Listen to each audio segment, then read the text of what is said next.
Estamos ante una reforma trascendental a uno de los artículos pilares del contenido social de la Constitución del 17.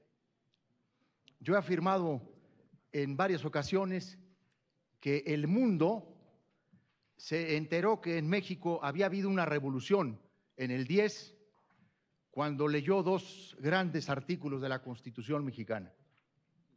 El 27 de la Constitución, y el mundo leyó que el subsuelo pertenece a la nación. Pero también cuando leyó el 123 de la Constitución, definiendo por primera vez en el mundo el salario mínimo y dotando al salario mínimo de los elementos que constituyen lo que ahora se conoce como la línea del bienestar, para que sea suficiente en la alimentación, en el vestido, en la casa, en la salud, la vivienda y salud.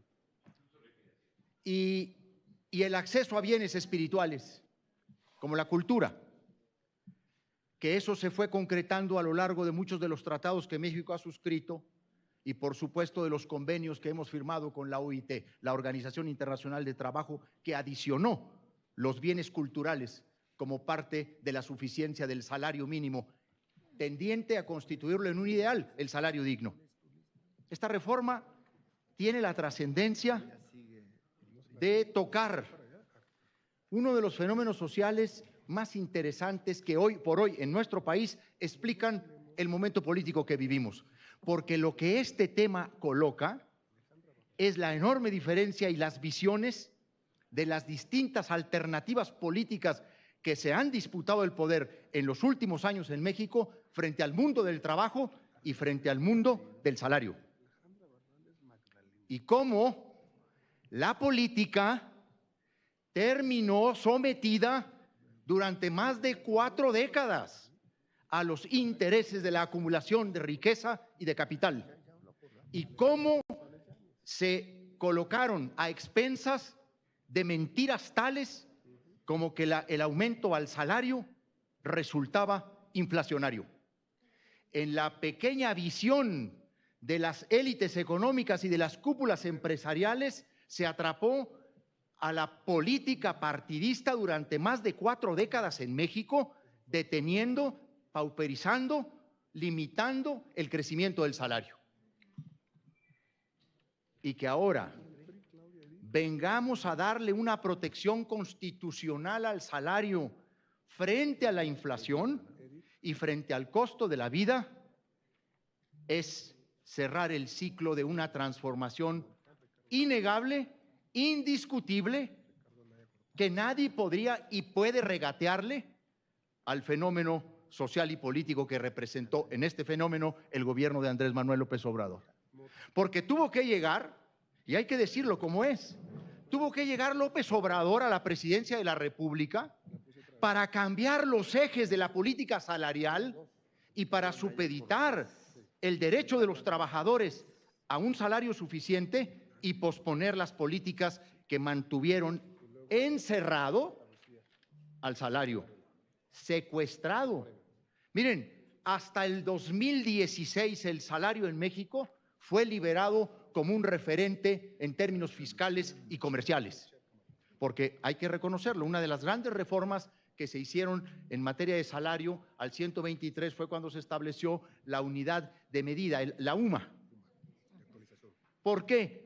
Porque se liberó al salario de constituir un referente en términos de multas fiscales o de transacciones comerciales, que es lo que lo tenía aprisionado y por lo que no podía crecer jamás. Cuando eso se hace, nadie vimos de inmediato ningún esfuerzo por recuperarle valor adquisitivo al salario. México llegó a ser constitucionalmente pionero del salario mínimo y llegó a colocar el salario en uno de los más altos niveles en el mundo en la década de los 70s y los 80s. ¿Y qué pasó en 40 años? ¿A dónde se le mandó? Casi al penúltimo lugar en términos de poder adquisitivo. En 40 años se acumuló una depreciación del salario de casi el 70%. Lo recordaba al principio Enrique Insunza.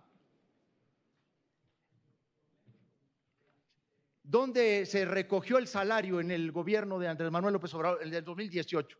En 80 pesos diarios. ¿Y dónde se le dejó?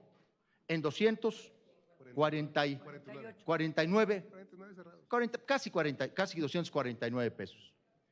Esto significó, independientemente de lo que se ha dicho aquí, un beneficio a cerca de 9 millones de personas, de trabajadores, el 40% de quienes están registrados en el Instituto Mexicano del Seguro Social. Y esto también es uno de los factores fundamentales que explica que el decrecimiento de la pobreza en el país. El Coneval ha hablado de 5.5 millones de personas que salieron de la pobreza por un factor de aumento de ingresos. Pero hay un estudio preliminar del Banco Mundial que está por confirmarse, en el que se señala que la cifra de disminución de la pobreza en nuestro país puede llegar a 9.5 millones de personas. Dijo la Comisión Nacional de los Salarios Mínimos que en el gobierno del presidente López Obrador, en estos 5 años, casi 6, el salario aumentó lo que no había aumentado en casi 40. 110.9%. Esta reforma es tan trascendental porque toca el núcleo de un proyecto que ha vuelto la mirada no solo sobre los más pobres, sino sobre los trabajadores como un factor fundamental y su salario digno en términos de la redistribución también de la riqueza.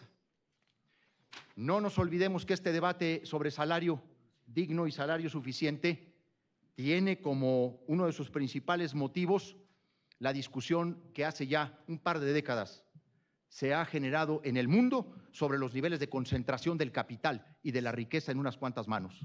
Senador, si pudiera concluir. Para concluir, presidente, esta reforma a dos fracciones, a la fracción sexta del 123 en el apartado A y la fracción cuarta al apartado B del 123, constituye el cierre de un ciclo de reivindicación a los trabajadores de México y del salario digno de una política que ha mirado a los que más luchan, más trabajan, más contribuyen y habían sido absolutamente mal remunerados.